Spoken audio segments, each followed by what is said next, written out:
이놈아, 인사도 없이 어디를 가냐? 야 이놈아, 인사도 없이 어디를 가냐? 밥값은 갚고 가야지. 할머니 목소리가 떨리고 있었습니다. 호통이었지만 그 안에는 깊은 슬픔이 배어 있었어요. 할머니는 품에 안고 있던 보따리를 준호의 가슴팍에 퍽 소리가 나도록 던졌습니다. 할머니의 삶 전체가 담긴 것처럼 무거웠어요. 도망을 가려면 배라도 채우고 가야지. 이 미련한 놈아. 이거나 가져가서 라면이라도 사 먹어. 복순 할머니가 손에 쥐어준 것은 오래된 10,000원짜리 지폐 한 장이었어요. 그 돈은 사고로 잃은 할머니 아들의 마지막 점심값이었습니다. 할머니의 외침엔 깊은 슬픔이 배어 있었어요. 밥값 떼먹고 도망치는 고시생에게 욕설과 함께 10,000원짜리 지폐를 쥐어준 할머니. 두 사람의 지독하고도 아름다운 인연, 과연 이 눈물겨운 밥값의 끝은 어디였을까요? 이야기 시작 전 구독과 좋아요 눌러주시고 어디서 듣고 계신지 댓글로 알려주세요. 계신 그곳에 행복이 깃들길 바라겠습니다. 오늘의 이야기 시작합니다. 23년 전 이 이야기의 씨앗이 처음 심어지던 그 겨울로 거슬러 올라가 볼게요. 찬바람이 뼛속까지 스미던 어느 겨울밤이었습니다. 고시원 월세를 내고 남은 전 재산이라곤 고작 3,000원. 22살 청년 한준호는 그 초라한 지폐 3장을 손바닥 위에 올린 채 허름한 백반집 앞 메뉴판을 하염없이 바라보고 있었어요. 시래기국 정식 5,000원, 제육볶음 정식 6,000원.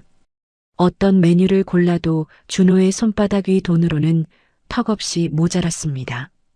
그런데도 준호의 발걸음은 좀처럼 떨어지질 않았어요.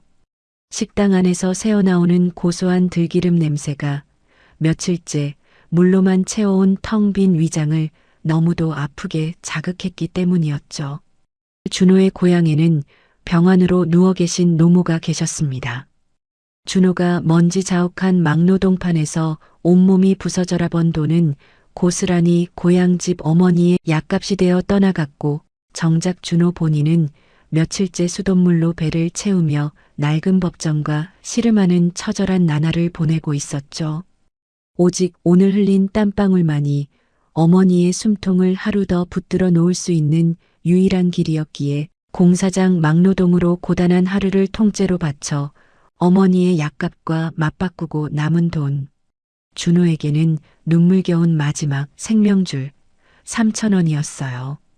바로 조금 전이었습니다. 준호는 고향의 어머니에게 공중전화를 걸었었죠. 어머니, 저 밥 잘 먹고 있어요. 걱정 마시고 약 잘 드세요. 새빨간 거짓말이었어요. 사흘째 라면 한 봉지도 못 먹은 채 물로만 버티고 있으면서 준호는 전화기 너머로 억지 웃음을 지어 보였습니다. 어머니가 걱정하실까봐, 아픈 몸으로 잠 못 이루실까봐. 준호는 차라리 자신이 굶는 게 나았거든요. 전화를 끊고 난 뒤 준호는 한참을 그 자리에 서 있었어요. 코끝을 스치는 시래기국 냄새가 어머니의 손맛처럼 느껴져서 발걸음이 도무지 떨어지질 않더라고요. 바로 그때였습니다. 이놈아, 삐걱 하는 소리와 함께 식당 문이 거칠게 열렸어요. 문틈 사이로 매캐한 연탄불 연기가 뿜어져 나왔고 그 연기를 헤치며 할머니 한 분이 성큼 걸어 나오셨습니다. 앞치마에 국물 자국이 얼룩덜룩한 할머니였어요. 손등은 가뭄든 논바닥처럼 터 있었고 허리는 세월의 무게에 눌려 구부정했어요. 하지만 그 눈빛만큼은 서리발처럼 매서웠죠. 할머니는 추위에 파랗게 질린 준호의 얼굴과 그의 손바닥 위에 놓인 초라한 지폐 3장을 번갈아 보더니 대뜸 불호령을 내렸습니다. 이놈아, 거기 서서 찬바람 다 처먹으면 배가 부르냐? 재수없게 길 막지 말고 당장 들어와서 밥이나 처먹어. 준호가 뭐라 대꾸할 틈도 없었어요. 준호의 대답 따위는 안중에도 없다는 듯 그의 낡은 점퍼 소매자락을 낚아채 식당 안으로 끌어들였습니다. 할머니 저는 돈이 부족해서요. 준호가 머뭇거리며 말끝을 흐렸어요. 손바닥 위에 3,000원을 내밀어 보이려는데 할머니가 탁 소리 나게 시래기국을 테이블 위에 내려놓았습니다. 누가 돈 달래? 남아서 버리는 거니까 입 닥치고 먹어. 할머니는 그 말을 내뱉고는 휙 돌아앉아 버렸어요. 마치 준호 따위는 신경도 쓰지 않는다는 듯이요. 하지만 준호는 보았습니다. 할머니가 돌아앉으며 슬쩍 훔친 눈가의 물기를요. 피 한 방울 섞이지 않은 생판남이었습니다. 그런데 그날 준호가 삼킨 뜨거운 국물 한 수저에는 세상 그 어떤 천륜보다 깊은 인심이 녹아 있더군요. 조금 전 고향 어머니에게 밥 잘 먹고 있다며 아픈 거짓말을 하고 전화를 끊은 준호에게 할머니가 건넨 그 국물 한 그릇은 단순히 배를 채우는 음식이 아니었어요. 그것은 진짜 어머니의 마음 그 자체였습니다. 준호는 뜨거운 국물을 목구멍으로 넘기며 할머니의 굽은 등에서 고향 어머니의 얼굴을 보았어요. 눈물이 왈칵 쏟아질 것 같았지만 꾹 참았습니다. 할머니의 그 마음을 지켜드리고 싶었거든요. 그날의 국물 한 그릇이 맺어준 인연은 어느덧 3년이라는 세월을 켜켜이 쌓아갔습니다. 그렇게 두 사람의 지독하고도 아름다운 인연이 시작되었어요. 새벽 4시, 매캐한 연탄불 연기와 톡 쏘는 고소한 들기름 냄새가 섞여들 무렵이면 할머니는 어김없이 갈라진 손등에 통증쯤은 잊은 채 무거운 무쇠가마솥 뚜껑을 열어젖히며 하루를 열었습니다. 쿵! 가마솥 뚜껑이 열리는 묵직한 소리가 고요한 새벽 공기를 갈랐어요.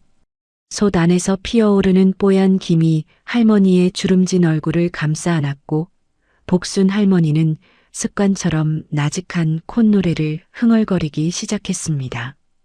박자도 가사도 없는 그저 음음하고 이어지는 할머니만의 노래였어요. 그 소리가 새벽 어스름 속에 퍼져나갈 때쯤 식당 문이 소리 없이 열렸습니다. 소매가 해지고 솜이 삐져나온 낡은 점퍼 차림의 청년 준호였어요. 준호는 문을 열 때마다 삐걱거리는 소리가 날까봐 발걸음을 한껏 죽였습니다. 장사 준비를 해놓으시고는 꾸벅꾸벅 졸고 계시는 할머니의 고단한 쪽잠을 깨울까 봐서였죠. 준호는 문틈에 낀 작은 돌멩이 하나까지 치워가며 소리 없이 문을 닫았어요. 그것이 준호가 할머니께 드리는 말 없는 인사였습니다. 재수없게 또 왔냐? 할머니가 돌아보지도 않은 채 소리쳤어요. 그러고는 바닥에 거친 소금을 뿌려댔습니다. 다른 사람이 보았다면 쫓아내는 줄 알았을 거예요. 하지만 준호는 알고 있었습니다. 신발 끝에 닿는 소금의 까슬한 촉감이 준호의 눅눅한 불운을 씻어내는 할머니만의 정화의식이라는 것을요. 준호가 자리에 앉자마자 탁 소리와 함께 녹그릇이 테이블 위에 내려앉았어요. 그릇 안에서는 하얀 김이 모락모락 피어올랐고 구수한 시래기 냄새가 준호의 코끝을 간지렸습니다. 준호는 숟가락을 들기 전 습관처럼 테이블 아래를 살폈어요. 역시나 한쪽 다리가 삐딱하게 흔들리고 있더군요. 준호는 주머니에서 빳빳하게 접은 종이를 꺼내 그 다리 밑에 끼워 넣었습니다. 덜컹거림이 멎자 준호는 그제야 숟가락을 들었어요. 그것이 준호가 할머니께 전하는 또 하나의 말 없는 감사였습니다. 숟가락을 밥 속 깊숙이 찔러 넣었을 때였어요. 하얀 밥알 사이로 두툼한 제육볶음 조각이 모습을 드러냈습니다. 그 아래엔 노릇노릇하게 익은 계란 후라이까지 숨어 있더라고요. 준호의 목을대가 크게 움직였어요. 울컥 하고 무언가가 치밀어 올랐지만 준호는 꾹 삼켰습니다. 할머니의 굽은 등 뒤에서 나지막이 흐르는 콧노래 소리에 귀를 기울이며 그 마음을 지켜드리기 위해 아무 말 없이 그릇을 싹싹 비워냈어요. 할머니는 준호가 밥을 먹는 동안 일부러 등을 돌리고 앉아 마른 멸치를 다듬었습니다. 바스락 바스락 멸치 머리가 떨어져 나가는 소리가 고요한 식당 안을 채웠어요. 하지만 할머니의 귀는 온통 준호에게 가 있었습니다. 준호가 숟가락을 내려놓는 소리, 물을 마시는 소리, 그 하나하나에 예민하게 반응하고 있었죠. 문득 할머니의 손이 멈췄어요. 복순 할머니는 앞치마 주머니에서 낡은 손목시계 하나를 꺼내 들었습니다. 오래된 시계였어요. 드르륵, 드르륵. 할머니는 그 시계의 태엽을 천천히 감았습니다. 그 소리가 조용한 식당 안에 작은 파문처럼 퍼져나갔어요. 준호는 밥을 먹으면서도 그 소리를 들었습니다. 무슨 사연이 담긴 시계인지 묻고 싶었지만 차마 입을 열 수가 없었어요. 식사를 마친 준호가 테이블을 닦으려 행주를 집어들었습니다. 찰싹! 할머니의 손바닥이 준호의 손등을 내리쳤어요. 그 손으로 펜이나 잡아. 매서운 호통이었습니다. 하지만 준호는 느꼈어요. 할머니의 그 거친 손길 끝에 남은 얼얼한 온기를요. 그 온기가 준호의 고단한 하루를 버티게 하는 유일한 비타민이었습니다. 식당 문을 나서는 준호의 품에는 항상 검은 비닐봉지 하나가 들려 있었어요. 할머니가 남아서 버리는 거니 가져가서 처먹으라며 억지로 쥐어준 봉지였죠. 찌개 냄새가 밴 그 봉지 안에는 갓 구워내 아직 온기가 가득한 계란 2알이 들어 있었습니다. 고시원으로 돌아가는 길, 준호는 그 계란을 품 안에 꼭 안았어요. 차가운 겨울바람이 볼을 에웠지만 가슴팍만큼은 따스했습니다. 할머니는 준호의 뒷모습이 골목 끝에서 보이지 않을 때까지 앞치마를 쥔 손을 놓지 못했어요. 복순 할머니의 눈가에는 이슬 같은 물기가 맺혀 있었습니다. 20년 전 사법고시 당일 불의의 사고로 잃은 친아들에 대한 그리움이 준호의 뒷모습으로 겹쳐 보였던 거예요. 복순이 자네, 저 거지고시생한테 왜 그리 잘해주나? 시장 상인들이 비아냥거리면 할머니는 먼 하늘만 바라보며 대답했습니다. 내 자식 입에 들어갈 밥이 저놈 입으로 가는 거요. 그러고는 다시 콧노래를 흥얼거리며 가마솥 앞으로 돌아갔어요. 시장통 어귀에서 들려오는 덜컹거리는 구루마 소리, 생선 비늘 튀는 소리, 사람들의 투박한 사투리 그 모든 것이 준호에게는 세상에서 가장 인간적인 배경음악이었습니다. 그리고 할머니는 그 소음 속에서 준호를 지켜주는 거대한 방파제였어요. 준호는 고시원 방에 들어와서도 한동안 겉옷을 벗지 않았습니다. 품 안에서 계란 2알이 남겨준 온기가 식어버리는 것이 아쉬워서였어요. 준호는 가만히 옷을 여민 채 할머니가 욕설 끝에 묻혀보낸 그 따뜻한 응원을 온몸으로 느꼈습니다.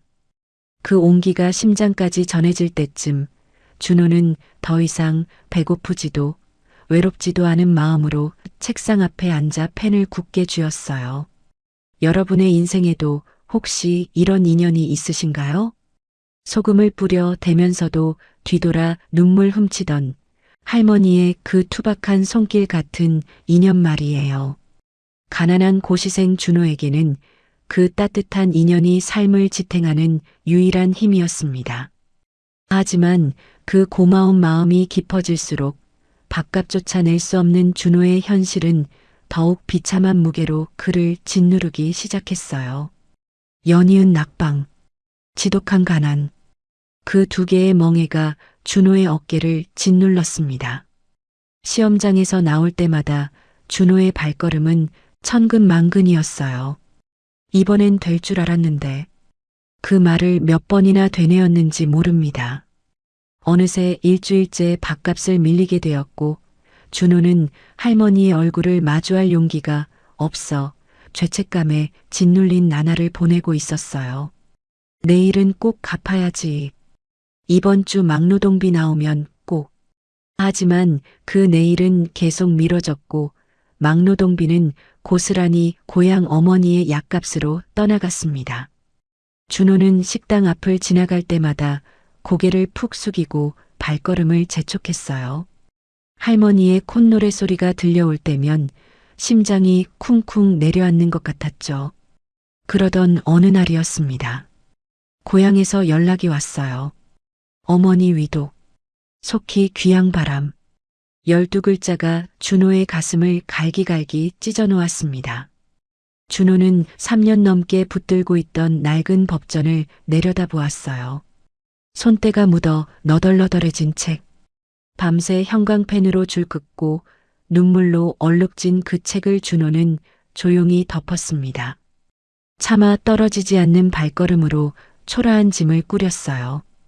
당장 다음 달 약값이 없어 숨을 몰아쉬는 어머니를 두고 공부를 이어가는 것은 준호에게 죄악이었습니다. 병상에 누운 어머니의 헬쑥한 얼굴이 자꾸만 떠올랐어요. 준호야, 너 밥은 먹고 다니냐? 전화할 때마다 물으시던 어머니의 떨리는 목소리가 귓가에 맴돌았습니다. 준호는 자신의 꿈을 장례 지내듯 텅 빈 가방의 지퍼를 닫았어요. 지퍼가 잠기는 소리가 유독 크게 들렸습니다. 마치 꿈에 관 뚜껑이 닫히는 소리 같았어요. 할머니께 인사라도 드려야 하나. 준호는 한참을 망설였습니다. 하지만 밀린 밥값도 갚지 못한 채 떠나는 자신이 너무도 부끄러웠어요. 할머니의 얼굴을 마주하면 차마 발걸음이 떨어지지 않을 것 같았습니다. 결국 준호는 인사는커녕 식당 앞조차 피해 돌아가기로 했어요. 새벽 안개가 자욱하게 깔린 시장 골목. 준호는 짐 가방을 질질 끌며 기차역을 향해 걸었습니다. 가로등 불빛이 희미하게 길을 비추고 어디선가 들고양이 우는 소리가 스산하게 들려왔어요. 축축한 새벽 공기가 코끝을 적셨습니다. 그때였어요. 가로등 밑에 누군가 서 있었습니다. 구부정한 허리. 늘 준호의 아침을 열어주던 그 할머니가 준호의 낡은 가방보다 더 묵직해 보이는 보따리 하나를 가슴에 품은 채 그림자처럼 서 계셨어요. 준호의 발이 땅에 붙은 듯 멈춰버렸습니다. 얼마나 기다리신 걸까요? 할머니의 어깨 위로 새벽 이슬이 내려앉아 있었어요. 앞치마 끝자락이 축축하게 젖어 있었습니다. 짐 가방을 든 준호와 할머니 사이에는 새벽 공기만이 흘렀어요. 준호는 미안함에 고개를 들지 못한 채 차가운 아스팔트 바닥만 응시했습니다. 발끝이 시렸지만 가슴이 더 시렸어요. 이놈아. 할머니의 목소리가 떨리고 있었습니다. 인사도 없이 어디를 가냐? 밥값은 갚고 가야지. 호통이었지만 그 안에는 분노보다 더 깊은 슬픔이 배어 있었어요. 할머니는 품에 안고 있던 보따리를 준호의 가슴팍에 퍽 소리가 나도록 던졌습니다.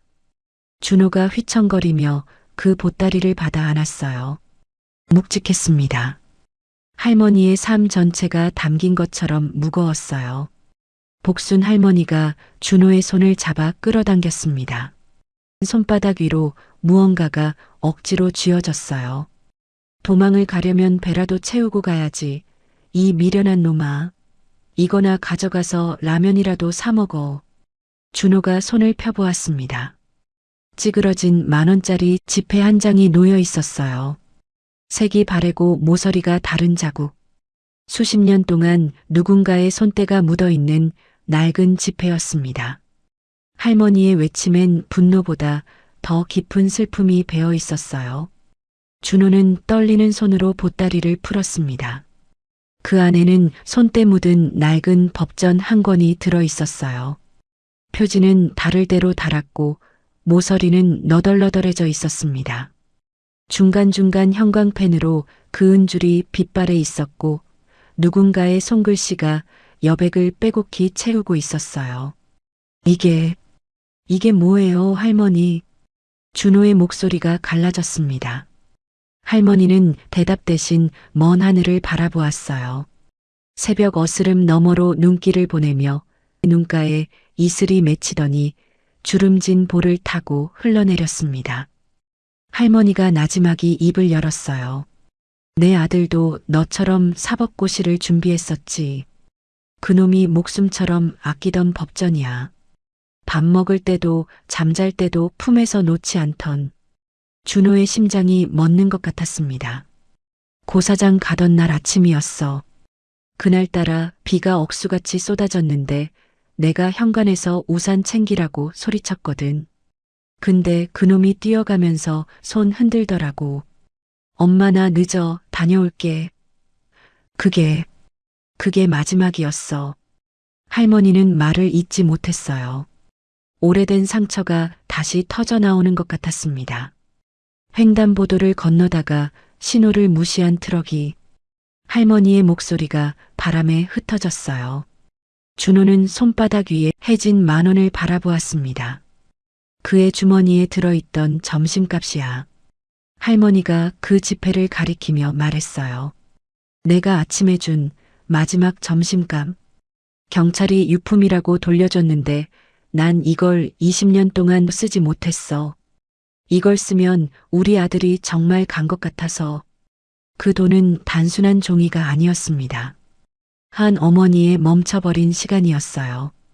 20년 동안 할머니의 가슴 속에서 녹지 않은 얼음 같은 한이었습니다. 준호의 무릎이 꺾여버렸어요. 툭! 차가운 아스팔트 바닥에 무릎이 닿았습니다. 빗물과 섞인 뜨거운 눈물이 준호의 볼을 타고 흘러내렸어요. 할머니, 저는 이런 걸 받을 자격이. 닥쳐! 할머니가 소리쳤습니다. 하지만 그 목소리도 울음으로 젖어 있었어요. 이 법전에 묻은 내 아들 피눈물 생각해서라도 너는 절대 포기하지 마라. 할머니가 준호의 어깨를 잡고 억지로 일으켜 세웠어요. 뼈마디가 앙상한 손이었지만 그 힘은 놀라울 만큼 단단했습니다. 준호는 낡은 법전을 가슴에 꽉 껴안은 채 비바람 속에서 오열했어요. 할머니의 아들이 밤새 줄 긋고 메모했을 그 페이지들이 준호의 심장을 뜨겁게 데웠습니다. 할머니는 도망치려던 준호를 꾸짖는 대신 비에 젖은 그의 해진 점퍼 단추를 하나하나 다시 채워주었어요. 첫 번째 단추, 두 번째 단추. 갈라지고 거친 손끝이 준호의 가슴팍에 닿을 때마다 준호는 친어머니의 손길을 느꼈습니다. 세상으로부터 버림받은 고시생의 부서진 자존감을 할머니만의 투박한 손길이 단단하게 묶어주고 있었어요. 됐다. 이제 가거라. 할머니가 고개를 돌렸습니다. 더 이상 눈물을 보이고 싶지 않은 거였어요. 어머니한테 가서 효도하고 그리고 꼭 붙어라. 내 아들 대신 꼭 붙어야 한다. 준호는 그 자리에서 한참을 움직이지 못했습니다. 할머니의 굽은 등이 새벽 안개 속으로 멀어져 갈 때까지 준호는 그 뒷모습을 눈에 새겼어요. 가난은 사람을 비겁하게 만들기도 합니다. 밥값도 못 갚고 도망치려 했던 자신이 얼마나 부끄러웠는지 몰라요. 하지만 그 비겁함마저 품어주는 누군가의 옮기는 사람을 다시 살게 만들더군요. 준호에게 그날의 빗줄기는 차가운 매가 아니었습니다. 세상에서 가장 따뜻한 어머니의 마음이었어요. 할머니가 던져준 법전과 마지막 쌈짓돈을 받은 준호는 차마 발걸음이 떨어지지 않았어요. 기차역으로 향하던 준호의 발이 멈춘 건 골목을 빠져나가기 직전이었습니다.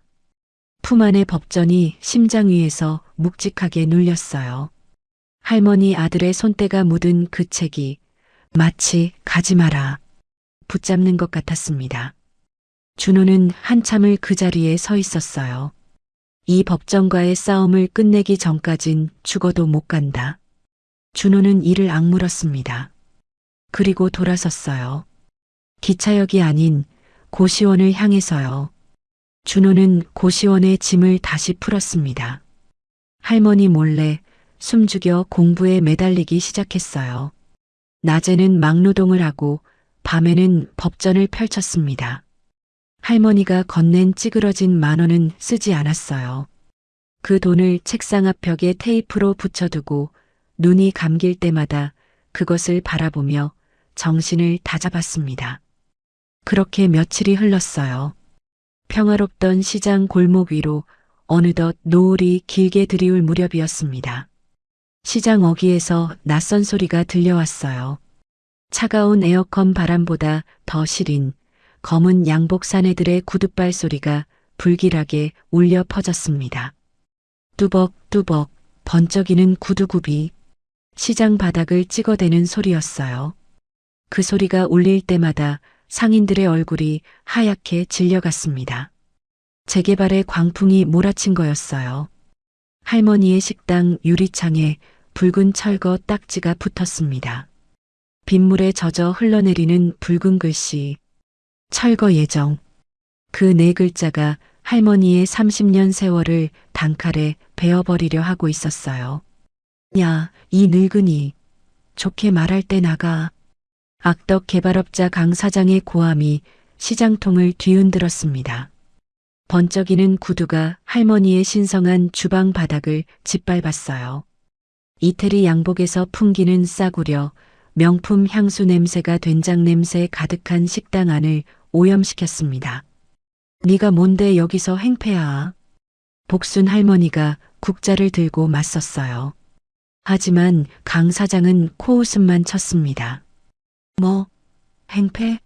이게 합법적인 개발이야, 할망구. 강 사장이 손짓하자 검은 양복의 용역들이 우르르 밀려들었어요. 상인들은 겁에 질려 고개를 숙였습니다. 누구 하나 나서는 사람이 없었어요. 쨍그랑 가마솥이 뒤집혔습니다. 할머니가 새벽부터 정성껏 끓인 시래기국이 시장 바닥에 쏟아졌어요. 뜨거운 국물이 할머니의 발등을 적셨지만 할머니의 눈은 국물이 아닌 다른 곳을 향해 있었습니다. 할머니가 바닥에 주저앉았어요. 쏟아진 시래기국을 맨손으로 퍼담기 시작했습니다. 뜨거운 줄도 몰랐어요.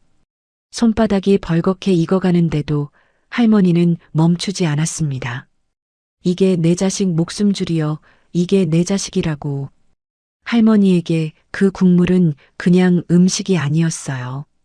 20년 전 떠나보낸 아들의 빈자리를, 준호를 비롯한 가난한 사람들을 먹이며 채워온 삶의 이유였습니다. 바로 그때였어요. 할머니, 고시원에서 시장이 난리 났다는 소리를 들은 준호가 미친 듯이 달려왔습니다. 아수라장이 된 식당을 본 순간 준호의 심장이 무너져 내렸어요. 할머니, 정신 좀 차려보세요. 대체 이게 다 뭐예요? 준호가 할머니 앞에 무릎을 꿇었습니다. 바닥에 쏟아진 시래기국이 준호의 무릎을 적셨어요. 어서 일어나세요. 제가 막노동이라도 더해서 할머니 모실게요. 공부는 다음에 해도 돼요. 준호가 절규하며 용역들을 가로막았어요. 하지만 돌아오는 것은 차가운 비웃음뿐이었습니다. 뭐야, 이놈은? 강 사장이 준호를 위아래로 훑어보았어요. 아, 거지 고시생이구만. 강 사장이 박장대소를 터뜨렸습니다. 용역들도 따라 웃었어요. 야야, 형님들. 이 늙은이가 밥 퍼주던 거지 새끼래. 하하. 발길질이 날아왔어요. 준호가 시장 바닥에 나뒹굴었습니다. 입술이 터져 피가 흘렀지만 준호는 일어나려 했어요. 다시 할머니 앞을 막아서려 했습니다. 그 순간이었어요. 할머니가 벌떡 일어났습니다. 이놈아. 할머니가 준호의 멱살을 잡아 일으켜 세웠어요. 준호는 영문도 모른 채 할머니를 바라보았습니다. 짝! 메마른 손바닥이 준호의 뺨을 후려쳤어요. 시장의 모든 소음이 멈췄습니다.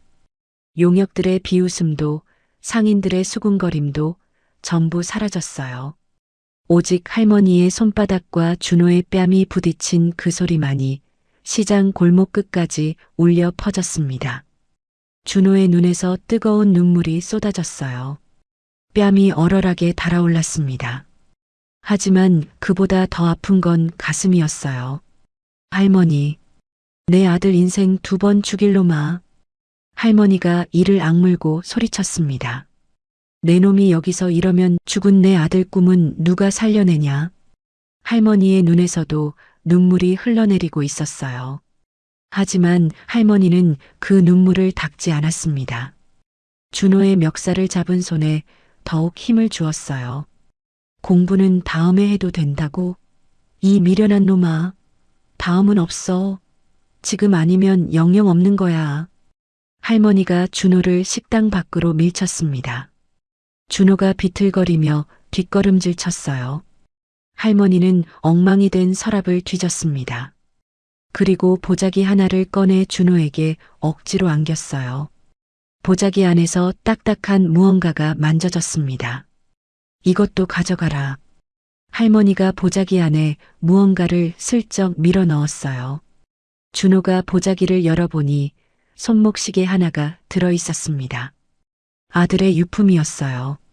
할머니가 20년간 품에 안고 태엽을 감아온 그 시계. 이 시계 바늘이 다시 돌아가게 되는 날, 그때 다시 와라. 할머니의 목소리가 떨리고 있었습니다. 그전엔 이 근처에도 오지 마라. 할머니가 준호를 기차역 쪽으로 밀쳤어요. 사정없이 밀어냈습니다. 준호가 뒤를 돌아보려 하자 할머니가 식당 문을 쾅 닫아버렸어요. 덜컹 녹슨 자물쇠 잠기는 소리가 들렸습니다. 준호는 닫힌 문 앞에 한참을 서 있었어요. 문 안쪽에서 희미한 소리가 새어나왔습니다. 흐느끼는 소리였어요. 할머니가 불 꺼진 식당 안에서 벽에 기대어 숨죽여 오열하고 있었습니다. 준호는 그제야 깨달았어요. 조금 전 자신의 뺨을 후려친 할머니의 손바닥이 준호보다 더 심하게 떨리고 있었다는 것을요. 그 뺨 한 대는 준호를 쫓아내기 위한 매가 아니었습니다. 준호를 살리기 위한 할머니만의 가장 아픈 사랑이었어요. 준호는 주먹을 꽉 쥐었습니다. 손톱이 손바닥에 파고들어 피가 났지만 아프지 않았어요. 때로는 가장 아픈 이별이 가장 위대한 시작이 되기도 합니다. 할머니의 뺨 한 대는 준호에게 어떤 불씨가 되었을까요? 덜컹 덜컹. 기차가 흔들릴 때마다 준호의 등줄기로 차가운 진동이 타고 흘렀어요. 텅 빈 객차 구석에 몸을 웅크린 준호는 창밖을 바라볼 수가 없었습니다. 눈을 감아도 할머니의 얼굴이 떠올랐거든요. 자신의 뺨을 후려치던 그 손바닥, 그리고 그 손바닥보다 더 심하게 떨리던 할머니의 눈가, 보따리 사이로 익숙한 냄새가 코끝을 스쳤어요. 마른 멸치 냄새였습니다. 할머니가 새벽마다 다듬던 그 멸치 냄새가 보따리 천에 배어 있었어요. 그 냄새가 준호의 폐부를 찔렀습니다. 숨을 쉴 때마다 할머니의 식당이 떠올랐어요. 소금 뿌리던 손, 욕하면서도 밥그릇 밑에 계란 숨겨두던 손, 그 투박한 손길이 준호의 가슴을 쥐어짰습니다. 준호는 떨리는 손으로 보따리를 풀었어요. 할머니가 안겨준 낡은 법전을 조심스레 꺼냈습니다. 표지를 쓰다듬는데 손끝에 할머니 아들의 온기가 전해지는 것 같았어요. 오래전 이 책을 안고 고사장으로 달려가던 청년의 두근거림이 느껴지는 듯 했습니다. 준호가 조심스레 법전을 펼쳤어요. 바로 그 순간이었습니다. 스르륵. 종이 사이에서 무언가가 흘러내렸어요. 빳빳하게 펴진 10,000원짜리 지폐 한 장이 준호의 무릎 위에 떨어졌습니다. 준호가 고개를 갸웃거리며 다음 장을 넘겼어요. 또 한 장. 그 다음 장에서도 한 장. 페이지를 넘길 때마다 10,000원짜리 지폐들이 꽃잎처럼 기차 바닥을 수놓으며 쏟아져 내렸습니다. 한 장, 2장, 3장. 준호의 손이 떨리기 시작했어요. 10장, 20장, 30장. 법전 곳곳에 숨겨진 지폐들이 끝없이 쏟아졌습니다. 할머니가 밤마다 장사를 마친 뒤 한 장 한 장 정성껏 끼워 넣었을 그 돈이었어요. 1,000원짜리 국밥 팔아서, 2,000원짜리 제육볶음 팔아서 한 푼, 두 푼 모은 그 돈들이 준호의 무릎 위를 가득 채웠습니다. 할머니, 준호의 입술이 파르르 떨렸어요. 터져나오는 통곡을 참을 수가 없었습니다. 그 돈더미 위에 얼굴을 묻고 한참을 울부짖었어요. 기차 객실에 준호의 오열 소리가 메아리 쳤지만 누구 하나 뭐라 하는 사람이 없었습니다. 참아왔던 모든 것을 토해내듯 목이 터져라 울었어요. 한참을 울고 나서야 준호는 젖은 눈으로 법전을 다시 들여다보았습니다. 중간쯤 펼쳐진 페이지 사이에서 무언가가 삐죽 튀어나와 있었어요. 준호가 조심스레 그것을 꺼냈습니다. 아주 오래된 빛바랜 종이 카네이션이었습니다. 준호의 심장이 멎는 듯한 전율이 온몸을 휘감았어요. 색이 바래고 끝이 너덜너덜해진 종이꽃. 누군가의 고사리 같은 손으로 서툴게 접은 흔적이 역력했습니다. 꽃잎 하나하나에 어린아이의 정성이 담겨 있었어요. 그것은 복순 할머니의 아들이 초등학교 시절 어버이날에 만들어 엄마에게 준 선물이었습니다. 할머니는 아들의 꿈이 멈춘 그 자리에 자신의 가장 소중한 영혼을 숨겨두었던 거예요. 카네이션 옆에 작은 메모지가 끼워져 있었습니다. 준호가 그것을 펼쳐보았어요. 삐뚤빼뚤한 글씨가 눈에 들어왔습니다. 글씨를 쓴 손이 얼마나 떨렸는지 획 하나하나가 비틀거리고 있었어요. 내 아들은 못 본 이 책의 끝을 너는 꼭 받아오. 준호의 시야가 완전히 흐려졌습니다. 앞이 보이지 않았어요. 눈물이 폭포처럼 쏟아져 내렸습니다. 준호는 기차 바닥에 주저앉아 그 종이꽃을 가슴에 품고 오열했어요. 뜨거운 눈물이 턱을 타고 흘러내려 법전의 낡은 표지 위에 툭, 툭 떨어졌습니다. 그 얼룩은 영영 지워지지 않을 것 같았어요. 보따리 밑바닥을 뒤지던 준호의 손에 차가운 금속이 닿았습니다. 아까 할머니가 슬쩍 밀어넣었던 그 손목시계였어요. 준호가 시계를 들어 올렸습니다. 묵직한 무게감이 손바닥에 전해졌어요. 준호는 무심코 시계를 뒤집어 보았습니다. 뒷면에 작은 글씨가 새겨져 있었어요. 준호가 눈을 비비고 그 글씨를 읽었습니다. 우리 아들 합격 축하한다. 준호의 심장이 더욱 아프게 파고들었어요. 합격하면 손목에 채워주려고 새겨둔 문구. 하지만 그 시계는 주인에게 끝내 닿지 못한 채 20년을 잠들어 있었습니다. 할머니의 눈물겨운 염원이 이 작은 시계 안에 갇혀 있었던 거예요. 준호는 떨리는 손으로 시계의 태엽을 감았습니다. 드르륵, 드르륵. 멈춰있던 초침이 움직이기 시작했어요. 째깍, 째깍. 그 소리가 텅 빈 기차 안에 작은 파문처럼 퍼져나갔습니다. 마치 할머니의 못다한 기도가 준호의 귓가에 울려 퍼지는 것 같았어요. 살아다오, 제발 살아다오라고 20년간 속삭여온 그 기도가. 준호는 그 시계를 손목에 찼습니다. 차가운 금속이 피부에 닿는 순간 준호는 느꼈어요. 이제 이 시계를 멈추게 해서는 안 된다는 것을요. 할머니 아들의 멈춰버린 시간을 자신이 이어가야 한다는 것을요. 할머니. 준호가 창밖을 바라보며 나지막이 중얼거렸습니다. 어둠 속을 달리는 기차창에 준호의 얼굴이 희미하게 비쳤어요. 제가 이 법전의 마지막 페이지에 반드시 정의의 이름을 적어 넣겠습니다. 준호는 눈물을 닦으며 차가운 플랫폼 너머를 응시했어요. 기차가 덜컹거리며 어둠 속을 달렸습니다. 준호의 손목에서 째깍째깍 시계 소리가 작게 울렸어요. 그 소리는 마치 할머니와 준호를 이어주는 심장 박동 같았습니다. 기차에서 내린 준호는 곧장 고향집으로 달려갔어요. 병상에 누운 어머니의 손을 잡는 순간 준호는 또다시 무너져 내렸습니다. 헬쑥하게 야윈 얼굴, 뼈만 앙상하게 남은 손. 그래도 어머니는 아들을 보자마자 희미하게 미소 지으셨어요. 우리 아들 왔구나. 그 한마디에 준호는 어머니의 손등에 얼굴을 묻고 한참을 울었습니다. 며칠간 어머니 곁을 지킨 준호는 어머니의 병세가 조금 안정되자 집을 나와 산속의 낡은 사찰을 찾았어요. 아무도 찾지 않는 외진 암자였습니다. 준호는 그곳에 짐을 풀었어요. 할머니가 준 찌그러진 10,000원 한 장을 책상 앞 벽에 붙여두고 짐승처럼 공부에만 매달리기 시작했습니다. 겨울에는 찬물이 든 대야에 맨발을 담그며 잠을 쫓았어요. 발이 얼어 감각이 없어질 때까지 법전에서 눈을 떼지 않았습니다. 여름에는 땀띠가 온몸을 덮어도 모기가 팔뚝을 물어뜯어도 펜을 놓지 않았어요. 밥알을 씹을 때마다 할머니가 밥그릇 밑에 숨겨둔 계란 후라이의 온기를 떠올렸습니다.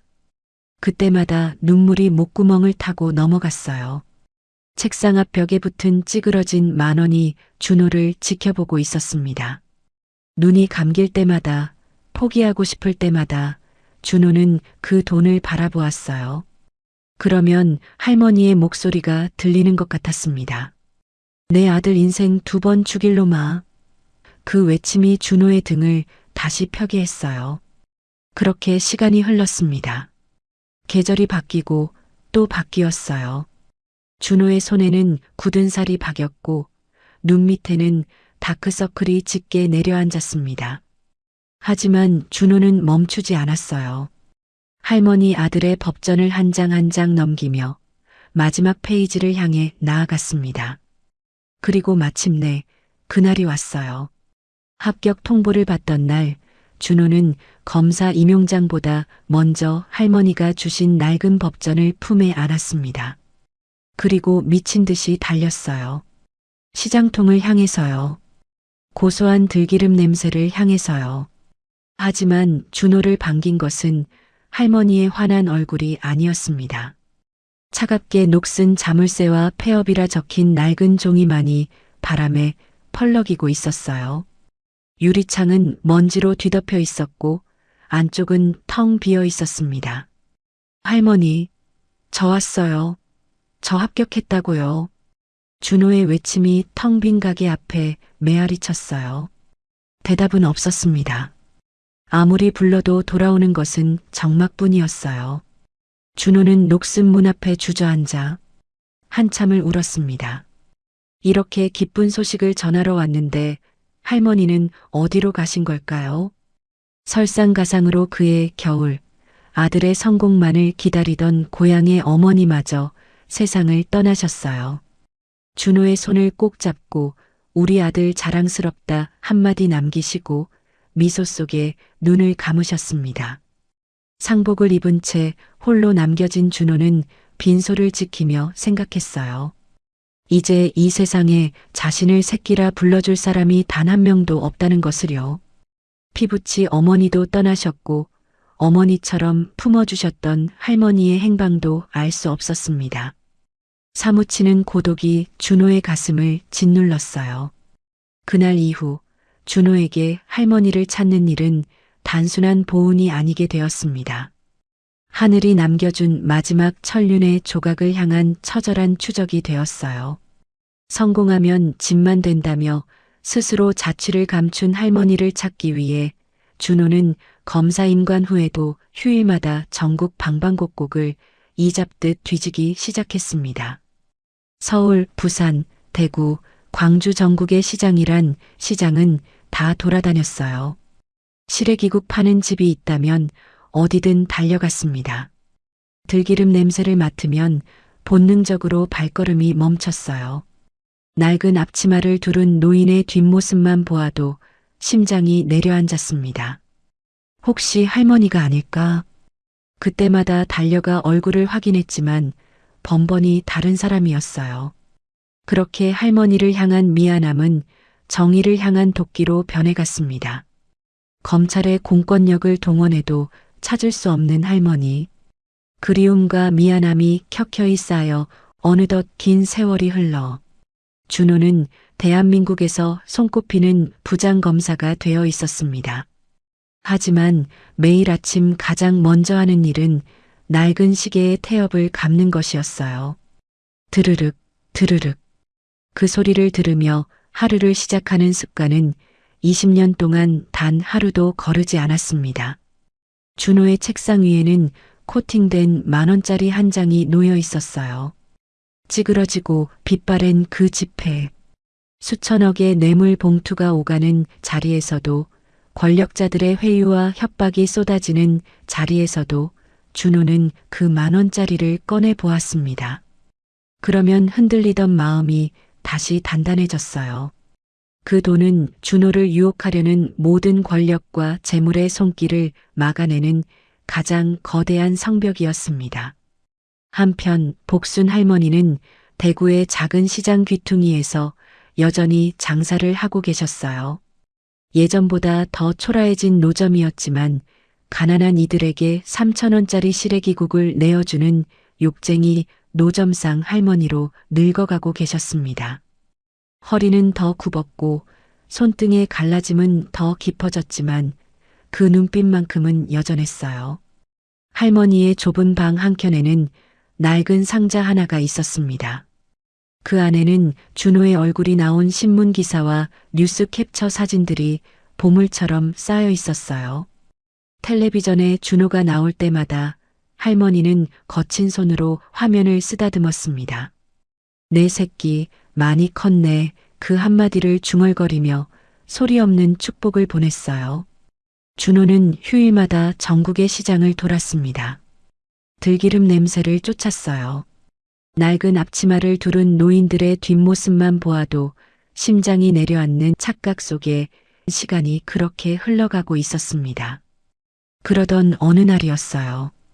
준호의 집무실로 재개발 반대 탄원서 뭉치가 접수되었습니다. 대구의 작은 시장 상인들이 보낸 것이었어요. 준호는 습관처럼 탄원서를 훑어보다가 문득 한 장에서 손이 멈췄습니다. 유독 서툰 글씨였어요. 삐뚤빼뚤 마치 초등학생이 쓴 것 같은 글씨. 그 글씨로 적힌 문장이 준호의 눈에 들어왔습니다. 애들 밥은 먹이게 해주세요. 준호의 심장이 멈칫했어요. 어디선가 본 듯한 글씨였습니다. 20년 전 법전 속에 들어있던 메모.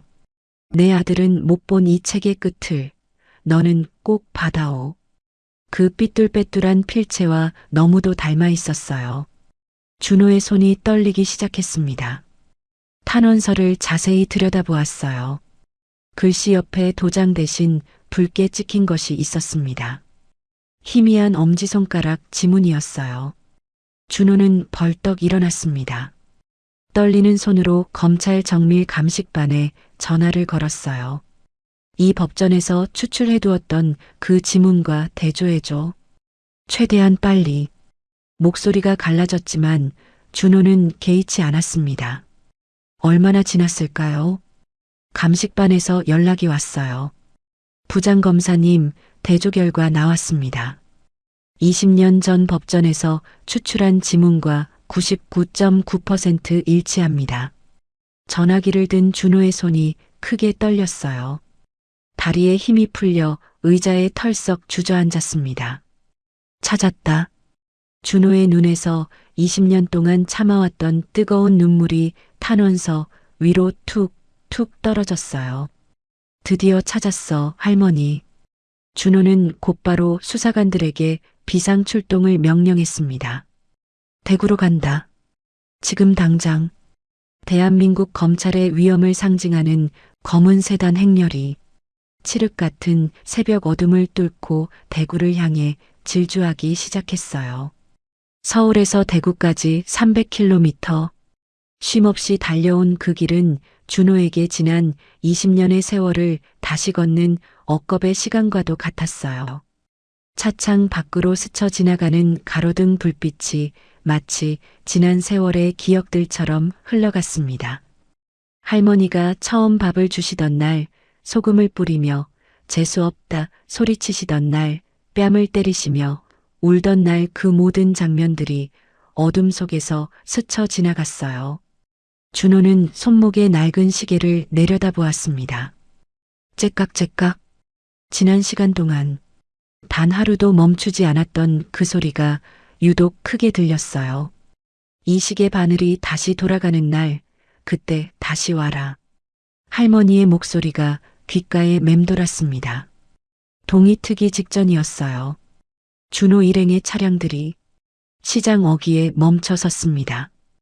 엔진 소리가 일제히 멎자 시장통에 압도적인 정적이 내려앉았어요. 새벽부터 고함을 질러대던 용역들의 목소리도 상인들의 비명소리도 모든 것이 순식간에 잠겼습니다. 차 문이 열렸어요. 수사관들이 먼저 내려 도열했습니다. 길 비키세요. 대검찰청 부장검사님이십니다.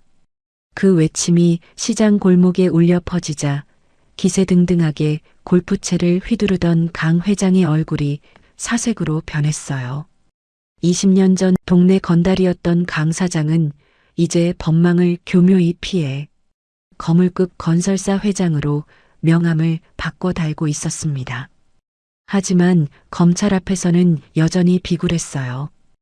허리를 굽히며 연신 고개를 조아렸습니다. 준호가 차에서 내렸어요. 번쩍이는 구두가 진흙탕에 닿았지만 준호는 개의치 않았습니다. 준호의 서늘한 시선이 머문 곳은 오직 한 곳이었어요. 시장 한가운데 뒤집힌 가마솥 앞에 쓰러진 노인이 보였습니다. 할머니였어요. 복순 할머니가 용역들의 구둣발에 뒤집힌 솥을 맨손으로 붙잡고 계셨어요. 우리 애들 밥은 먹여야 한다고 이것만은 안 돼.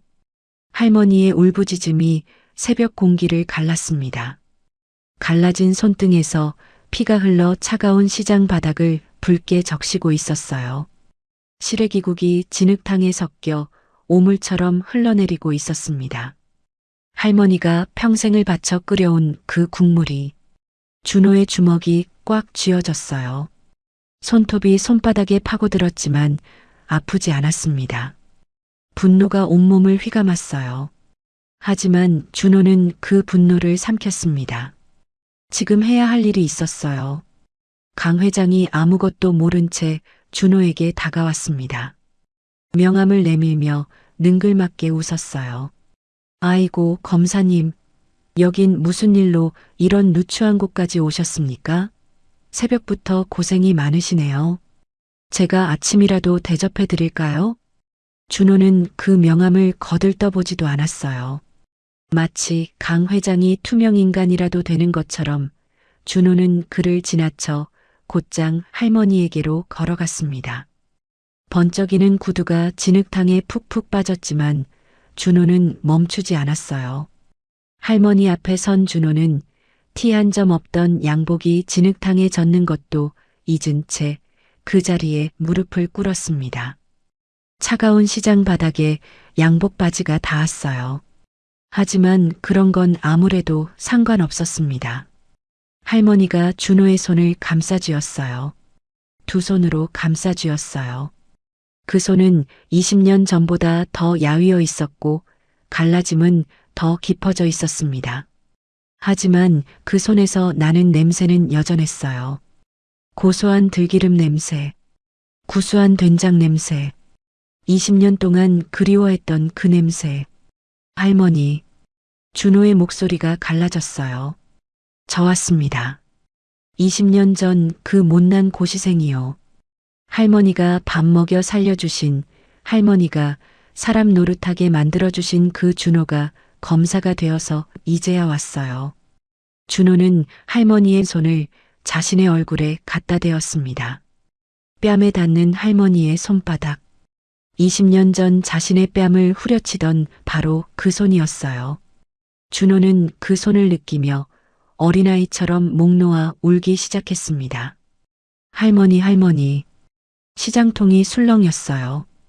대검찰청 부장검사라는 사람이 노점상 할머니 앞에 무릎을 꿇고 울고 있으니 다들 어안이 벙벙했습니다. 준호가 소매를 걷어 올렸어요. 손목에 찬 낡은 시계가 모습을 드러냈습니다. 할머니, 저 약속 지켰습니다. 준호가 그 시계를 할머니 앞에 보여드렸어요. 이 시계 바늘이 다시 돌아가는 날 꼭 오겠다고 했잖아요. 20년 동안 단 하루도 태엽 감는 걸 빠뜨리지 않았어요. 매일 아침 이 소리 들으면서 할머니 생각했습니다. 할머니의 눈이 커졌어요. 떨리는 손으로 그 시계를 만졌습니다. 바로 그 시계. 죽은 아들의 유품. 준호냐? 우리 영감님 준호냐? 진짜 준호 맞냐? 할머니의 떨리는 손이 준호의 얼굴을 어루만졌어요. 할머니의 손길이 준호의 이마를 쓸고 눈썹을 지나 볼을 타고 내려왔어요. 그 얼굴을 할머니는 손끝으로 기억하려는 듯 했습니다. 할머니, 접니다. 할머니가 밥 퍼주시고 계란 숨겨주시고 뺨 때려가면서 내쫓으셨던 그 못난 고시생이요. 준호의 눈에서 눈물이 멈추지 않았어요. 할머니, 20년이나 걸렸어요. 할머니 찾는데 20년이나. 할머니도 울기 시작했습니다. 주름진 볼을 타고 눈물이 흘러내렸어요. 할머니가 준호를 끌어안았습니다. 뼈만 앙상하게 남은 팔로 그래도 있는 힘껏 끌어안았어요. 이놈아. 그 한마디밖에 나오지 않았어요. 하지만 그 한마디에 20년의 그리움이 전부 담겨 있었습니다. 시장 사람들의 눈에도 눈물이 고였어요. 영문도 모르면서 덩달아 코를 훌쩍였습니다. 준호가 천천히 일어났어요. 할머니를 등 뒤로 감싸며 준호는 고개를 돌렸습니다. 강 회장을 향해서요. 준호의 눈빛이 달라졌어요. 조금 전까지 눈물로 젖어 있던 눈이 서슬 퍼렇게 빛났습니다. 온기는 사라지고 차가운 검사의 눈빛만 남았어요. 기억하나? 준호가 강 회장의 면전에 대고 물었습니다. 20년 전 네가 거지 고시생이라며 발로 차고 짓밟았던 그 가난한 청년을. 강 회장의 얼굴이 창백해졌어요. 이제야 기억이 났다는 듯 눈이 휘둥그레졌습니다. 오늘 나는 너를 단죄하러 온 검사 한준호다. 준호의 목소리는 낮았지만 그 무게는 천근만근이었어요. 강 회장의 무릎이 후들거리기 시작했습니다. 수갑 채워. 준호의 명령이 떨어지자 수사관들이 강 회장에게 다가갔어요. 철컥. 수갑이 채워지는 소리가 시장 골목에 울려 퍼졌습니다. 그 소리는 시장 사람들의 20년 막힌 한을 씻어주는 가장 시원한 음악이었어요. 준호는 할머니에게 다가갔습니다. 그리고 허리를 낮춰 등을 내밀었어요. 할머니, 업혀요. 뭐라? 제가 업어드릴게요. 예전엔 밥값도 못 갚고 도망치는 못난 놈이었는데 이제는 할머니 모실 수 있게 됐어요. 준호가 할머니를 등에 업었습니다. 깃털처럼 가벼웠어요. 20년 세월이 할머니를 이토록 야위게 만들었구나. 준호의 가슴이 미어졌습니다. 검은 세단의 뒷좌석 문이 열렸어요. 준호는 할머니를 가장 귀한 손님처럼 조심스레 태워드렸습니다. 시장을 빠져나가는 세단들의 행렬 뒤로 상인들이 허리를 90도로 숙여 배웅했어요. 누군가는 울고 누군가는 박수를 쳤습니다. 20년을 돌아온 300km의 길 끝에 준호가 찾은 것은 성공이 아니었어요. 하늘이 정해준 천륜보다 더 깊은 인연으로 맺어진 어머니였습니다. 가장 약한 자의 눈물이 가장 강력한 정의의 칼날이 되어 돌아온 그 순간, 선생님들은 어떠셨나요? 최고의 VIP 병실이었어요. 하얀 시트가 깔린 침대, 창밖으로 보이는 탁 트인 풍경, 은은하게 퍼지는 꽃향기. 평생 시장 바닥에서 무쇠속과 씨름하며 살아온 할머니에게는 너무도 낯선 공간이었습니다. 복순 할머니는 침대에 누운 채 두리번거렸어요. 나 같은 늙은이한테 이런 데가 웬 말이냐며 연신 손사래를 치셨지만 준호는 웃기만 했습니다. 할머니, 이제 제가 모실 거예요. 편하게 계세요.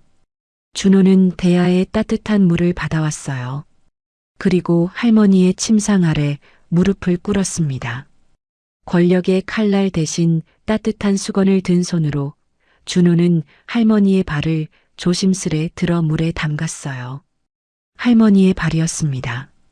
세월의 무게로 돌처럼 딱딱해진 발, 갈라지고 굳은 살이 박힌 발, 새벽마다 가마솥 앞에 서서 손님들 밥 퍼주느라 쉬지 못한 발이었어요. 준호가 그 발을 정성스레 씻기기 시작했습니다. 발가락 사이사이 갈라진 뒤꿈치, 굳은 살 하나하나를 어루만지듯 닦아냈어요. 따뜻한 물이 할머니의 발을 감싸 안았고 준호의 눈에서는 말없이 눈물이 흘러내렸습니다. 이놈아, 웬 짓이냐? 어서 일어나라. 할머니가 펄쩍 뛰며 말리려 했지만 준호는 고개를 저었어요.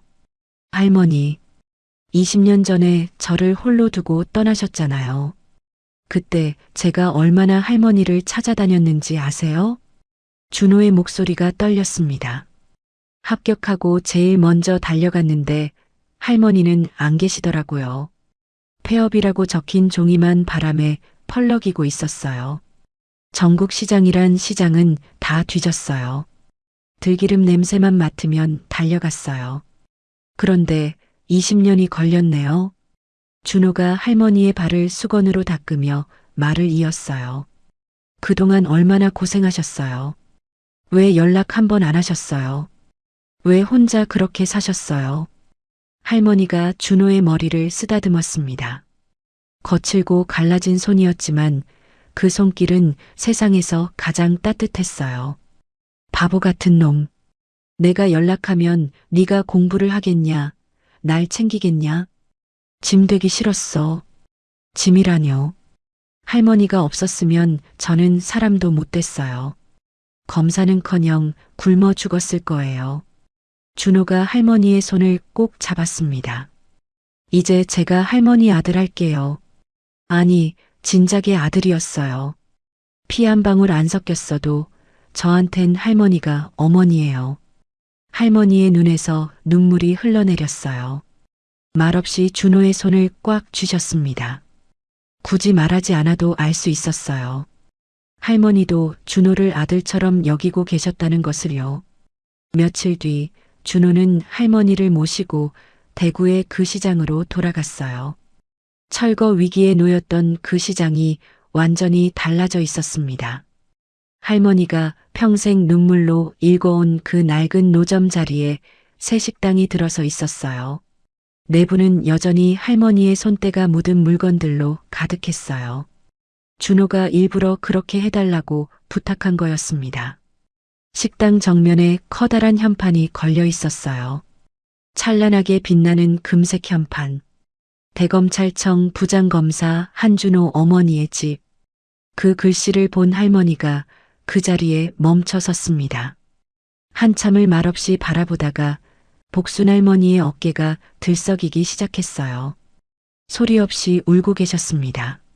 할머니, 이제 누구도 이곳을 함부로 못해요. 준호가 할머니의 손을 잡았습니다. 국가 차원의 나눔 실천 모범 구역으로 지정받았어요. 누구도 짓밟을 수 없는 법적 성역이 된 거예요. 이젠 마음 놓고 장사하셔도 돼요. 할머니가 고개를 저었어요. 이 바보야, 내가 장사를 하고 싶어서 그런 게 아니야.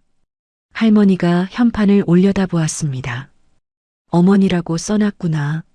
내가 내 어머니가 맞냐? 당연하죠. 준호가 할머니를 끌어안았어요. 피보다 진한 게 정이잖아요. 할머니가 안 계셨으면 저는 없어요.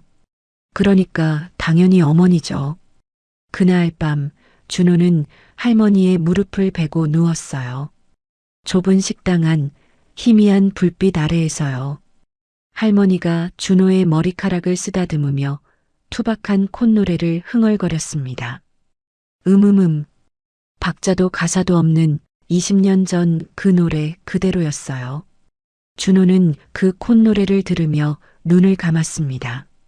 가슴 깊은 곳에 자리 잡았던 차가운 외로움이 눈 녹듯 사라지는 것을 느꼈어요. 친어머니를 떠나보낸 뒤로 줄곧 차가웠던 그 빈자리가 할머니의 콧노래로 채워지고 있었습니다. 할머니의 품 안에서 준호는 비로소 가장 사랑받는 아들로 되돌아갔어요. 그의 영혼은 20년 만에 처음으로 깊은 안식을 찾았습니다. 그 뒤로 준호는 주말마다 대구로 내려왔어요. 서슬 퍼런 검사 가운을 벗어던지고 낡은 앞치마를 두르고 할머니 곁에 섰습니다. 서툰 칼질로 팔을 썰고 어설픈 손놀림으로 상을 차렸어요. 그 모습이 우스웠는지 할머니가 픽 웃으셨습니다. 검사가 칼질도 못하냐? 그러고도 사람 잡으러 다니냐? 법전 넘기는 건 잘하는데 칼질은 아직 서툴러요.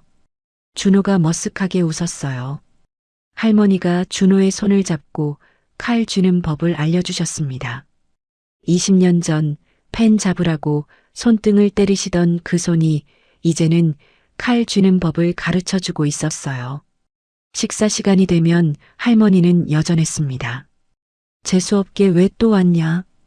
호통을 치셨지만 밥그릇 밑바닥에는 항상 계란 후라이가 숨겨져 있었어요. 예전보다 훨씬 크고 두툼한 계란 후라이가 3개씩이나요. 준호는 그걸 발견할 때마다 옛 생각에 울컥했지만 애써 웃으며 그릇을 싹싹 비워냈습니다. 어느 날 준호는 20년 전 기차 안에서 오열하며 읽었던 그 낡은 법전을 가져왔어요. 식당에서 가장 잘 보이는 곳 유리 진열장 안에 그 법전을 조심스레 모셔두었습니다. 이건 뭐냐? 할머니가 물었어요. 할머니 아들 아니, 제 형님 거잖아요. 이제 여기가 형님 집이기도 하니까 여기 두는 게 맞을 것 같아서요. 준호가 법전을 바라보며 말했습니다. 형님이 못 이룬 꿈을 제가 이뤘잖아요. 그러니까 형님도 여기서 함께 계셔야죠. 할머니의 눈에 눈물이 고였어요. 아무 말 없이 고개만 끄덕이셨습니다. 유리 진열장 안의 낡은 법전이 형광등 불빛 아래에서 은은하게 빛났어요. 할머니. 준호가 할머니의 손을 꼭 잡았습니다. 이제 제가 할머니의 아들이 되어서 평생 지켜드릴게요. 약속해요. 할머니는 대답 대신 준호의 거친 손을 꽉 쥐셨어요. 갈라지고 굳은 살 박힌 두 손이 서로를 감싸 안았습니다. 말하지 않아도 알 수 있었어요. 이제 두 사람은 진짜 가족이 되었다는 것을요. 준호는 그동안 검사로 일하며 모은 재산을 털었어요. 그리고 할머니의 이름으로 재단을 설립했습니다. 희망 장학재단. 가난 때문에 꿈을 접어야 했던 청년들을 돕는 재단이었어요. 재단의 로고를 정할 때 준호는 단 한순간도 고민하지 않았습니다. 20년 전 법전 속에서 발견한 그 말라비틀어진 종이꽃. 할머니의 아들이 어린 시절 고사리 손으로 접어 엄마에게 드렸던 카네이션. 그 꽃 모양이 재단의 로고가 되었어요. 재단 개소식 날이 밝았습니다. 전국에서 장학생들이 모여들었어요. 가난했지만 꿈을 포기하지 않았던 청년들, 준호처럼 막노동을 하면서 공부했던 청년들, 끼니를 굶으면서도 책을 놓지 않았던 청년들이었습니다. 그들의 눈빛이 반짝반짝 빛났어요. 준호가 단상에 올랐습니다. 양복 주머니에서 무언가를 조심스레 꺼냈어요. 20년 전 법전 속에서 발견한 그 종이 카네이션이었습니다. 색이 바래고 끝이 너덜너덜해진 꽃. 하지만 준호에게는 세상 어떤 보석보다 귀한 꽃이었어요. 준호의 손이 떨렸습니다. 마이크 앞에 서자 객석이 조용해졌어요. 장학생들의 눈이 준호에게 집중되었습니다. 이 꽃을 보여드리고 싶습니다. 종이 카네이션을 들어 올렸어요. 20년 전 저는 굶어 죽기 직전의 고시생이었습니다. 밥값도 없어서 식당 앞에서 메뉴판만 바라보고 있었어요. 그때 한 할머니가 저를 식당 안으로 끌어들이셨습니다. 재수없게 길 막지 말고 들어와서 밥이나 처먹으라고 호통을 치시면서요. 객석에서 웃음이 새어나왔어요. 그 할머니에게는 아들이 있었습니다. 저처럼 사법고시를 준비하던 청년이었어요. 그 청년이 초등학교 때 어버이날에 만든 꽃이 바로 이겁니다. 준호가 종이 카네이션을 가슴에 품었어요. 그 청년은 고사장 가던 날 교통사고로 세상을 떠났습니다. 꿈을 이루지 못한 채로요. 할머니는 이 꽃을 아들의 법전 속에 숨겨두셨어요. 그리고 그 법전을 저에게 주셨습니다. 내 아들은 못 본 이 책의 끝을 너는 꼭 받아오라는 메모와 함께요. 준호의 목소리가 갈라졌습니다. 객석 여기저기서 훌쩍이는 소리가 들렸어요. 저는 그 법전으로 공부해서 검사가 되었습니다. 할머니 아들의 꿈을 제가 대신 이룬 거예요. 그래서 오늘 이 자리에서 저는 이 꽃을 할머니께 돌려드리려 합니다. 20년 전 아드님이 드리지 못한 이 카네이션을 제가 대신 달아드리겠습니다.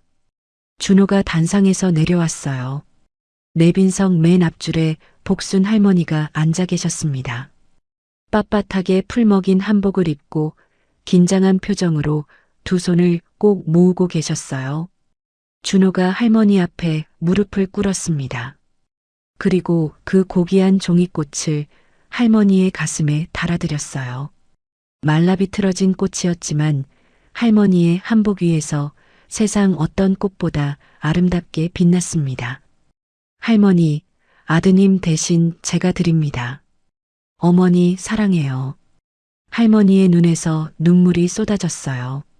거친 손으로 그 꽃을 어루만지셨습니다.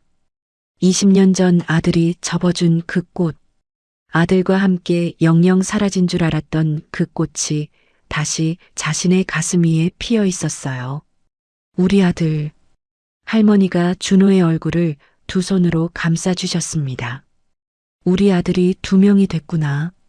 하늘에 한 명, 여기에 한 명. 장학생들이 일제히 자리에서 일어났어요.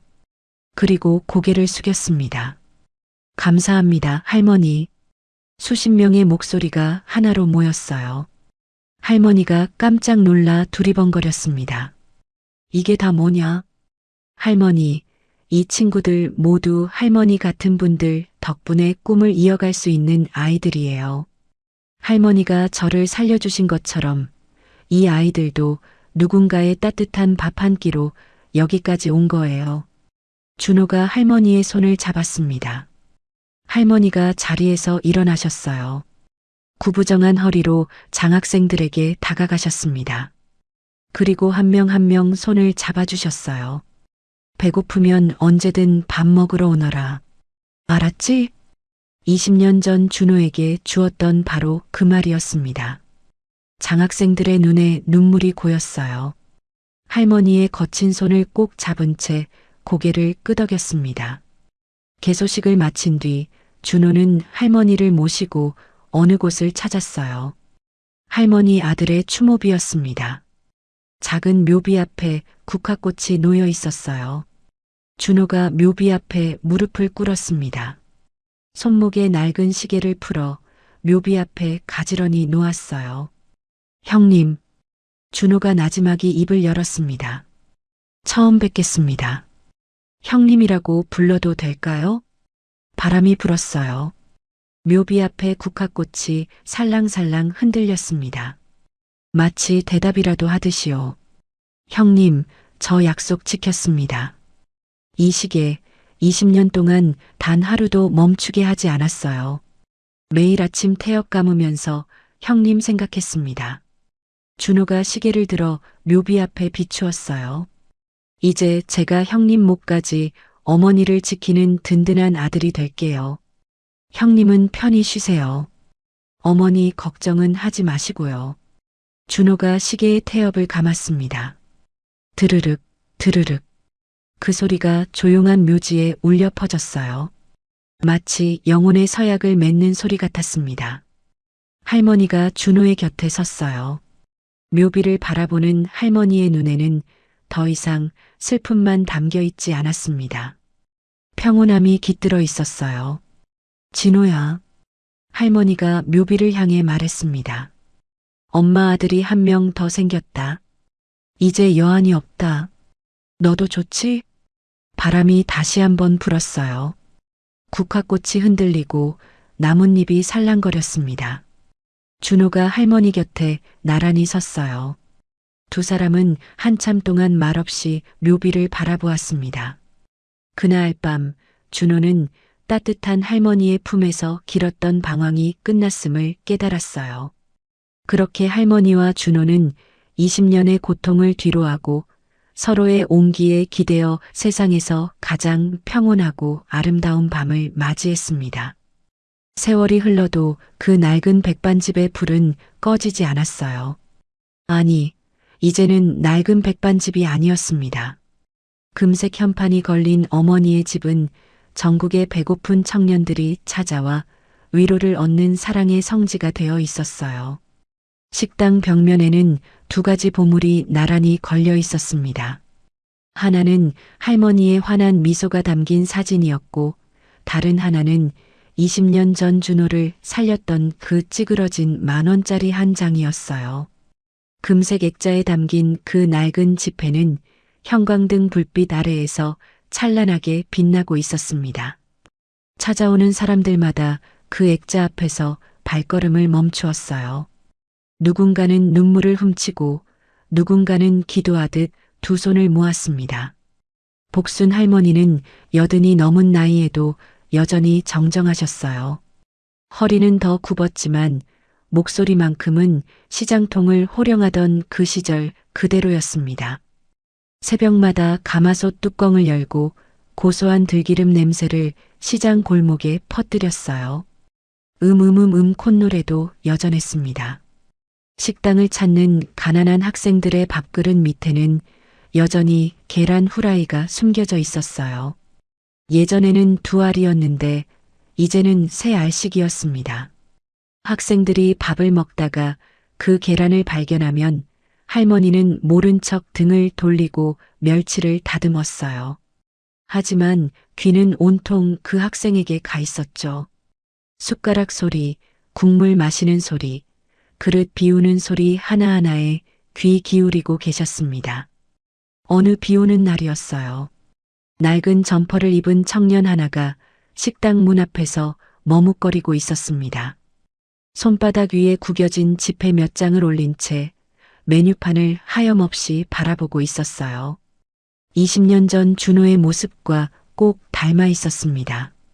마침 식당 안에서 설거지를 돕고 있던 준호가 그 청년을 발견했어요. 준호는 씩 웃으며 문을 벌컥 열었습니다. 야, 이놈아. 청년이 깜짝 놀라 뒷걸음질 쳤어요. 거기 서서 빗물 다 맞으면 배가 부르냐? 재수없게 길 막지 말고 당장 들어와서 밥이나 처먹어. 20년 전 할머니가 준호에게 했던 말 그대로였습니다. 청년이 어리둥절한 표정으로 끌려 들어왔어요. 찰싹? 할머니의 손바닥이 준호의 등짝을 후려쳤습니다. 이놈아, 검사면다냐? 손님한테 반말이야? 얼른 국물이나 더 떠다 드려라. 아이고 할머니, 저 등짝 아파요. 준호가 엄살을 피우며 웃었어요. 할머니도 픽 웃으셨습니다. 식당 안에 있던 손님들도 따라 웃었어요. 그 웃음소리가 고소한 들기름 냄새와 함께 식당 안을 가득 채웠습니다. 준호가 청년의 밥그릇에 밥을 수북이 담았어요. 국도 넉넉히 퍼주었습니다. 청년이 쭈뼛쭈뼛 숟가락을 들었어요. 저 돈이 좀 부족한데요. 누가 돈 달래? 남아서 버리는 거니까 입 닥치고 먹어. 준호가 할머니의 말투를 똑같이 흉내냈어요. 할머니가 또 등짝을 때리셨습니다. 내 흉내는 하시면서요. 청년이 밥을 먹는 동안 할머니가 슬그머니 청년의 점퍼 주머니에 손을 넣었어요. 빳빳하게 편 10,000원짜리 한 장을 찔러 넣으셨습니다. 나중에 성공해서 갚아라. 할머니가 나지막이 말씀하셨어요. 20년 전 준호에게 하셨던 말 그대로였습니다. 청년의 눈에 눈물이 그렁그렁 맺혔어요. 준호는 그 모습을 바라보며 몰래 눈시울을 붉혔습니다. 할머니가 자신에게 물려준 가장 위대한 유산이 바로 이것임을 깨달았어요. 돈이 아니었습니다. 권력도 아니었어요. 배고픈 사람에게 밥 한 끼 내어주는 마음. 아무것도 바라지 않고 베푸는 따뜻한 손길.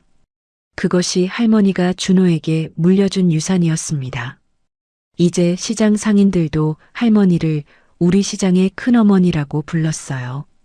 아침마다 할머니 식당 앞에 들러 인사를 드렸습니다. 어머니, 안녕히 주무셨어요? 할머니는 여전히 재수없게 왜 또 왔냐 호통을 치셨지만 상인들은 그게 할머니만의 인사법이라는 걸 알았어요. 시장 골목은 정겨운 사람 냄새로 가득해졌습니다. 아이들의 웃음소리가 골목을 채웠어요. 철거 딱지가 붙었던 가게들은 이제 활기차게 장사를 하고 있었습니다.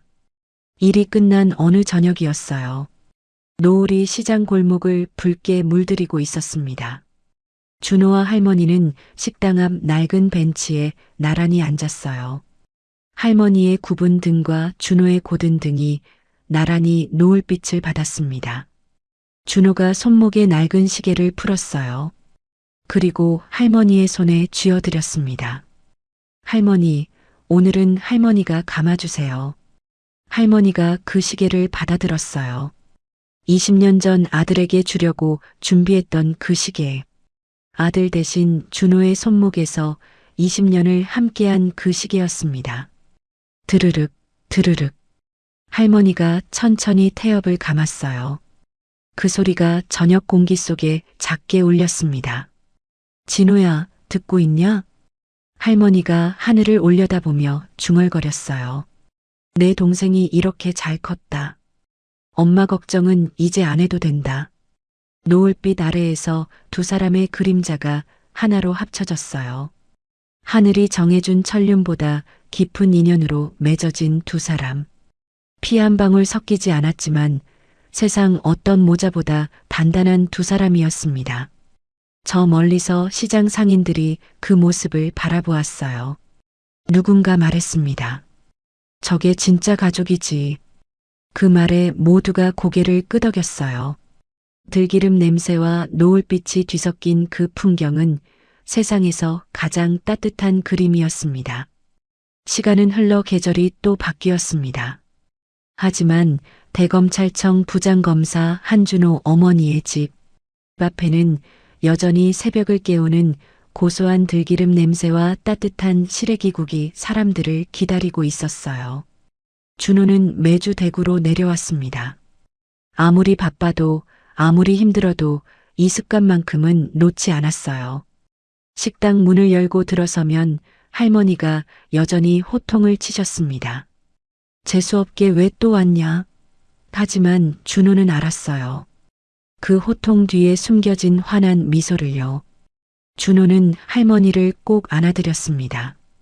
그 옛날 기차역에서 맡았던 포근한 멸치 냄새가 코끝을 간지렸어요.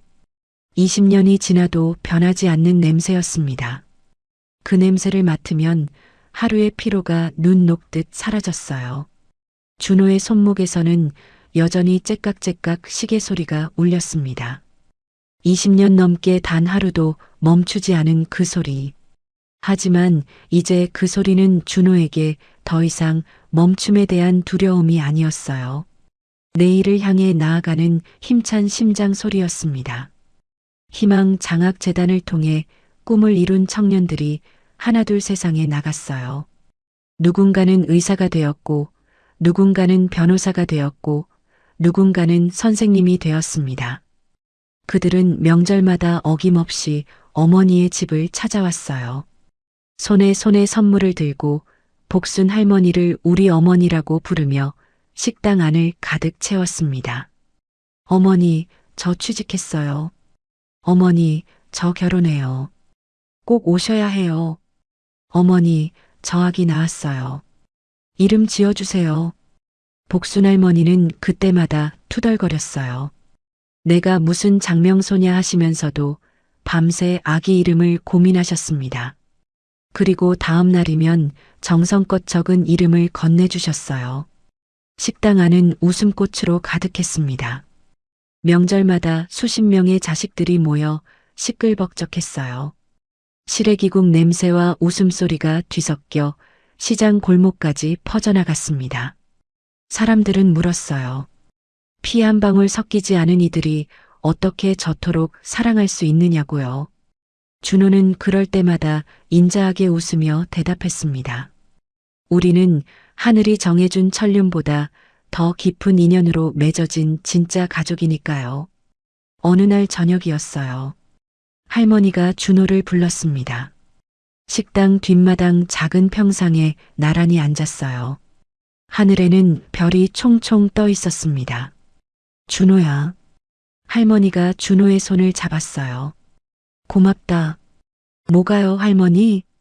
다 고맙다. 네가 와줘서, 내 아들 꿈 이어줘서, 이 늙은이 외롭지 않게 해줘서. 준호의 눈에 눈물이 고였어요. 할머니, 저야말로 고맙죠. 할머니가 안 계셨으면 저는 없어요. 진짜로요. 할머니가 준호의 머리를 쓰다듬었습니다. 20년 전 밥그릇 밑에 계란 숨기던 그 손으로요. 잘 살아라. 앞으로도 지금처럼만 살아라. 그러면 할머니는 눈 감아도 여한이 없다. 할머니, 무슨 소리예요? 100살까지 사셔야죠. 아니, 200살까지요.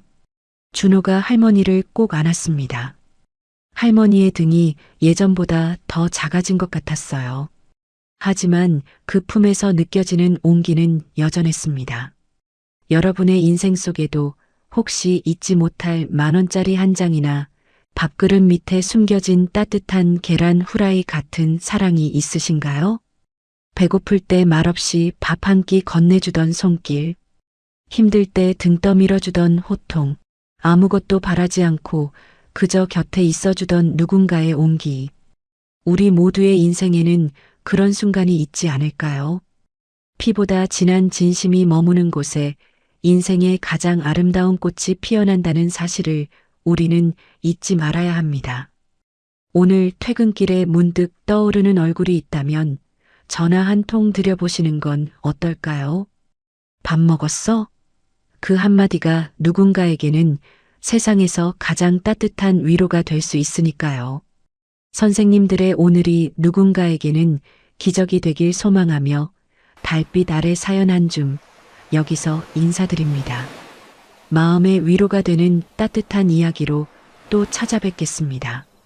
구독과 좋아요 눌러주시고 어디서 듣고 계신지 댓글 남겨주시면 마음으로 인사드리겠습니다. 편안한 밤 되세요. 감사합니다.